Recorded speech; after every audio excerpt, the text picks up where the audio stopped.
Before the commercial jet boat showed up, for many decades, this river was highly used by people who loved to float. There was just this colorful array of rafts, of inflatable kayaks, and then in more recent decades, paddleboarders.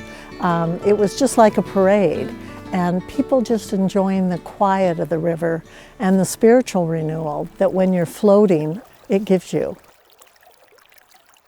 Once the tour boat started, we saw that cut way, way back. We never see now fly fishermen in front of our home. That used to be a very common occurrence.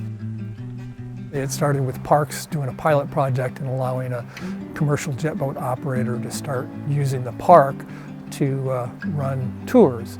And they started out and they, at the beginning, they weren't that frequent either, and it was a small boat, maybe could hold up to 10 people. As time went on, the business expanded, and he's got multiple boats, and the size of the boats have grown, so now they're carrying 25 passengers. And then these boats throw big wakes, and part of the tour is, frankly, a thrill ride. So part of what people are paying for is to go fast on the river and to create big waves and to do a 360 and that kind of stuff. And these are all things that are harmful to the river and dangerous to other river users.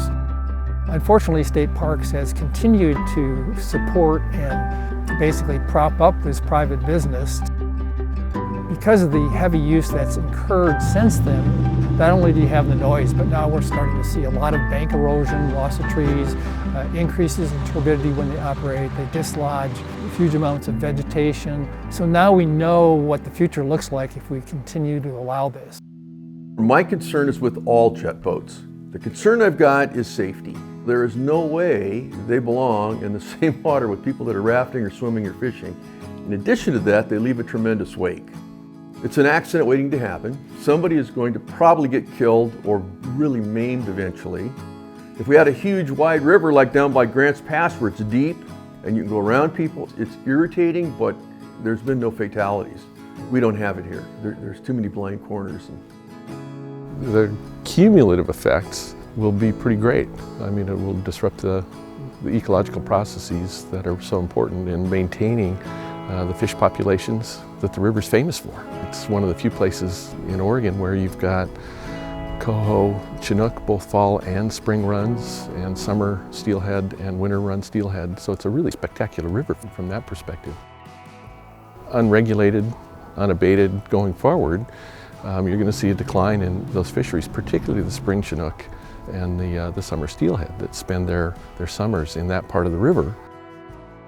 This is not a normal disturbance, and the frequency, it's increased tremendously since they first started in 2015 with just one boat, and now there's multiple boats running multiple trips, and so the level of disturbance has gone up, and if they don't regulate it, it will go up even further and will continue to erode those ecological processes that are so important in that upper river. The impacts on wildlife and birds are significant, but that's only part of the picture. The impacts on the whole quality of the experience for a diverse community of users of the river are also very important and shouldn't be sacrificed for a single commercial operator. I really treasure that silence and that sense of isolation from the outside world, and that is destroyed when jet boats go by. It's just not a very peaceful place to be with these really loud, powerful boats going by. Looking down the road, I really fear we're going to have destroyed one of Oregon's greatest natural resources by not putting in appropriate protection. I think we all need to take responsibility for this very special place. People would like to help out in protecting the Upper Rogue River and Tuville State Park. There are things they can do. They can contact Oregon State Park and Recreation Director and the Oregon State Park and Recreation Commission and let them know that you don't want commercial jet boat business operating out of the park. The second thing you can do is contact the Marine Board, who has authority to restrict the types of watercraft that use the Upper Rogue River. We are seeking limitation on the operation of any watercraft that exceeds 15 horsepower from Table Rock Road up to the dam in order to protect the Upper Rogue River and its users. We are also seeking to prohibit the operation of a commercial jet tour boat business out of Tuville State Park. If you'd like to be more involved, contact the Upper Rogue Guardians.